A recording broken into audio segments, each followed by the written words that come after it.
Assalomu alaykum azizlarim. Bugungi ochirim baxtingiz nega ochilmayapti? Xo'sh, kartalardan so'raymizmi, savol beramiz. Bu umumiy ochirim bo'ladi. Shaxsiy ochirim uchun Telegram orqali men bilan bog'lanishingiz mumkin.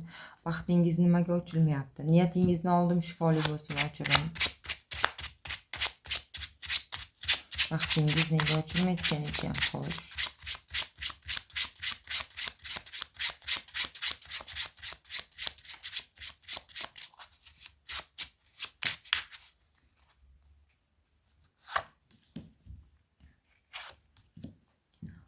Bu kartamizda ko'rinyaptiki azizlarim, siz uzoq vaqt davomida bir insonga bog'lanib qolgansiz.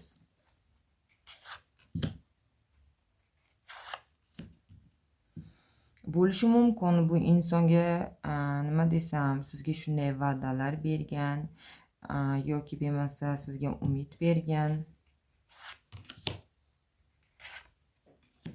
Siz deyapti allaqachon bu inson bilan qalban kelajagingizni u bilan qura boshlagansiz deb bu kartamizda aytmoqda azizlarim.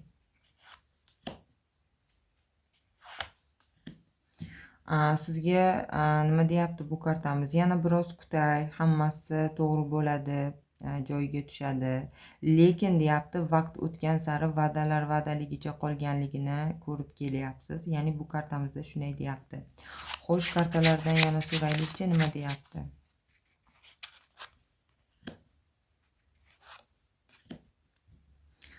Siz deyapti, ya'ni bu kartamizni siz deb tasvirlasak, siz mukammal insonsiz, ammo sizga umid bergan inson qadam tashlamasdan to'xtab qolganligi uchun siz ham qadam tashlamagansiz, ochig'i ishonib qolgansiz. Nimagaki sizga shunday bir og'riqli, ya'ni bir kunlarni boshdan kechirgansiz u inson bilan yoki yolg'iz, balki bu qayg'u yoki stress, chuqur o'ylovlar bo'lishi mumkin. Xo'sh, bu inson o'sha sizga va'da umid bergan inson, o'sha holatlar sizni baxtingizni yopib turibdi. Siz bu holatlardan chiqmasdan hayotingizni kutish rejimiga solib qo'ygansiz deb kartamizda aytmoqda. U insonni qattiq yaxshi ko'rishingizni, hayot esa siz kutgan insonni emas, qadam qilgan insonga oldiga, ya'ni olib boradi deb bu kartamizda aytmoqda. Sababi baxt yo'llaringizda yana aytmoqdaki, kartalarimiz doimo siz yo'l ochirim qilishingiz, baxtingizni ochirib yurishingiz kerak. Azizlarim, shart emas hayotingizga kimdir bo'lishi, bu baxtingiz uchun bo'ladi. Kimnidir, ya'ni nima deb aytsam, baxti farzandlari bo'ladi yoki sevgani, qaysi ma'noda sevganiga yetishmaganidan, boshqalar esa har xil holatdan baxt izlaydi. Shu boisdan nima desam, siz kimdir hayotingizga kirsa, sababsiz yo'qolib qoladi. Bu nimadan? Bu sizga pari boylov borligidan azizlarim. Ba'zilarda esa nima desam, o'sha kimnidir yaxshi ko'rib qolsa, boshqa inson bilan oila qurishni xohlamaydi yoki bo'lmasa stresslarda turadi. Bularning barchasi sizda ziyon borligi, pari boylov borliklaridan kelib chiqyapti.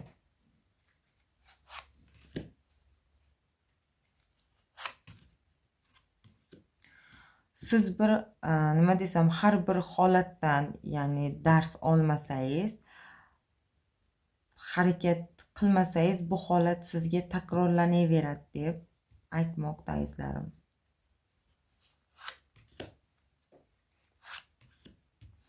Umidsizlikka tushishingiz aynan shulardan boshlanadi, ya'ni ochirim qilishlaringiz kerak azizlarim. Bu kartamizda sizlarga shular haqida aytmoqda.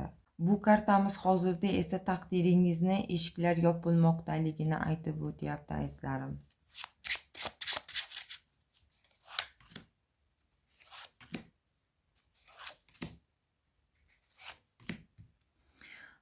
Siz xoh istasangiz ham, ya'ni istamasangiz ham, harakat qilmasangiz, sizdan bo'lak o'zingizga hech kim baxt berolmaydi deb bu kartamizda aytyapti. Chunki kartalarimiz sizga boshqa yo'nalishlarni boshlanishini, ya'ni bu yo'l sizga esa baxt, ya'ni baxt eshiklarini ochilishini bu kartamizda ko'rsatib bermoqda azizlarim.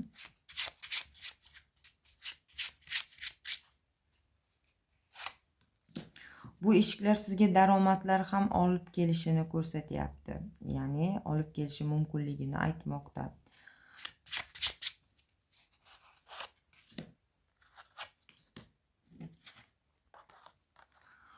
Bu kartamizda taqdir sizga bir qadam tashlasa, ya'ni qolgan eshiklarni men ochaman demoqda. Shunday ekan, baxtingizga yopilib turgan narsa bu o'zingiz, ya'ni sizni o'tmishingizga bog'lanib qolgan holatlaringiz ko'rinyapti.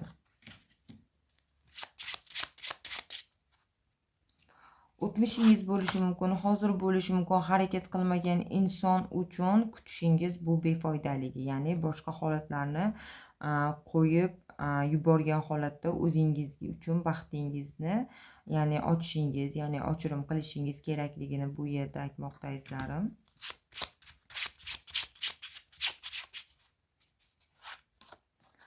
Sizlarga yo'l bor, ya'ni sizlarga baxt taraflama yo'llaringiz borligi, ya'ni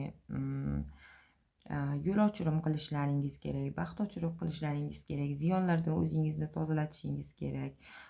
Ko'p narsalarga ko'zingizni yumgansiz, ya'ni yo'qotib qo'ymay, yo'qotib qo'ysam qanaqa holatda tushaman deb qo'rquvlarda turganligingiz, ikkilanishlarda turganligingiz,